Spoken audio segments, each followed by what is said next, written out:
ಅಚ್ಚುಮೆಚ್ಚಿನ ನಾಯಕಿ ಸೋನಿಯಾ ಗಾಂಧಿ ಅವರ ಆಶೀರ್ವಾದದ ಮೇಲೆ ಕಾಂಗ್ರೆಸ್ ಪಕ್ಷದ ಅಧ್ಯಕ್ಷರಾಗಿರ್ತಕ್ಕಂಥ ಶ್ರೀಮಾನ್ ಮಲ್ಲಿಕಾರ್ಜುನ್ ಖರ್ಗೆ ಅವರು ಮತ್ತು ಲೋಕಸಭೆಯಲ್ಲಿ ವಿರೋಧ ಪಕ್ಷದ ನಾಯಕರಾಗಿರ್ತಕ್ಕಂಥ ರಾಹುಲ್ ಗಾಂಧಿ ಅವರು ಮತ್ತು ಆಲ್ ಇಂಡಿಯಾ ಕಾಂಗ್ರೆಸ್ ಕಮಿಟಿಯ ಪ್ರಧಾನ ಕಾರ್ಯದರ್ಶಿಗಳಾಗಿರ್ತಕ್ಕಂಥ ಪ್ರಿಯಾಂಕಾ ಗಾಂಧಿ ಅವರು ಮತ್ತು ಸಂಘಟನೆಯ ಪ್ರಧಾನ ಕಾರ್ಯದರ್ಶಿಗಳಾಗಿರ್ತಕ್ಕಂಥ ಕೆ.ಸಿ. ವೇಣುಗೋಪಾಲ್ ರವರು ಮತ್ತು ಸುರ್ಜೇವಾಲಾರವರು ಅವರು ಎಲ್ಲ ದೃಷ್ಟಿಕೋನದಿಂದಲೂ ಸಹ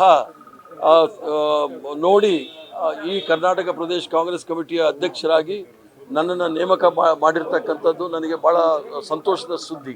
ಯಾಕಂದರೆ ನಾನು ವಿದ್ಯಾರ್ಥಿ ದೆಸೆಯಿಂದಲೂ ಸಹ ಭಾರತ್ ಸೇವಾದಳದಿಂದ ಹಿಡಿದು ರಾಷ್ಟ್ರೀಯ ವಿದ್ಯಾರ್ಥಿ ಸಂಘಟನೆಯಿಂದ ಹಿಡಿದು ಯುವ ಕಾಂಗ್ರೆಸ್ಸಿಂದ ಹಿಡಿದು ಸೇವಾದಳದಿಂದ ಹಿಡಿದು INTUCಯಿಂದ ಹಿಡಿದು ಎಲ್ಲ ಮಟ್ಟದಲ್ಲೂ ಸಹ ಬ್ಲಾಕ್ ಮಟ್ಟದಿಂದ ರಾಷ್ಟ್ರೀಯ ಮಟ್ಟದವರೆಗೂ ಸಹ ಕೆಲಸ ಮಾಡಿರ್ತಕ್ಕಂಥ ಒಂದು ಅನುಭವವನ್ನು ಕರ್ನಾಟಕ ರಾಜ್ಯದಲ್ಲಿ ಅದಕ್ಕೆ ಎಲ್ಲ ರೀತಿಯ ಉಪಯೋಗ ಆಗಲಿ ಅನ್ನೋ ದೃಷ್ಟಿಯಿಂದ ಇಟ್ಕೊಂಡು ಅವರು ನನ್ನನ್ನು ಅಧ್ಯಕ್ಷರಾಗಿ ಮಾಡಿದ್ದಾರೆ. ನಾನು ಅವರಿಗೆ ಚಿರಋಣಿಯಾಗಿದ್ದೇನೆ. ಅವರೆಲ್ಲರಿಗೂ ಸಹ ಅನಂತ ಅನಂತನ ವಂದನೆಗಳನ್ನು ಅರ್ಪಿಸ್ತೇನೆ.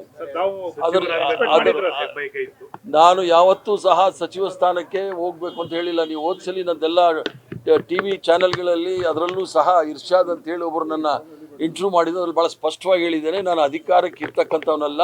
ನಾನು ಕಾಂಗ್ರೆಸ್ ಪಕ್ಷದ ಒಂದು ಸಿಪಾಯಿ, ಕಾಂಗ್ರೆಸ್ ಪಕ್ಷದ ಒಂದು ಕಟ್ಟಾಳು ಮತ್ತು ಅದರ ಕಾರ್ಯಕರ್ತನಾಗಿ ಕಾಂಗ್ರೆಸ್ ಪಕ್ಷದ ತತ್ವ ಸಿದ್ಧಾಂತ ಮತ್ತು ಸಂವಿಧಾನ ಮತ್ತು ಏನು ನಮ್ಮ ಪೂರ್ವಜರು ಮಹಾತ್ಮ ಗಾಂಧಿಯವರಿಂದ ಹಿಡಿದು ಪಂಡಿತ್ ಜವಾಹರ್ಲಾಲ್ ನೆಹರೂರವರಿಂದ ಹಿಡಿದು ಸರ್ದಾರ್ ವಲ್ಲಭಾಯ್ ಪಟೇಲಿಂದ ಹಿಡಿದು ಮೌಲಾನಾ ಅಬ್ದುಲ್ ಕಲಾಂ ಆಜಾದಿಂದ ಹಿಡಿದು ಎಲ್ಲರೂ ಸುಭಾಷ್ ಚಂದ್ರ ಬೋಸ್ರವರು ಎಲ್ಲರೂ ಸಹ ಈ ರಾಷ್ಟ್ರಕ್ಕೆ ಕೊಟ್ಟಿರ್ತಕ್ಕಂಥ ಕೊಡುಗೆ ಇದನ್ನು ಕಾಪಾಡ್ಕೊಂಡು ಹೋಗ್ತಕ್ಕಂಥ ಜವಾಬ್ದಾರಿ ನನ್ನ ಮೇಲಿದೆ.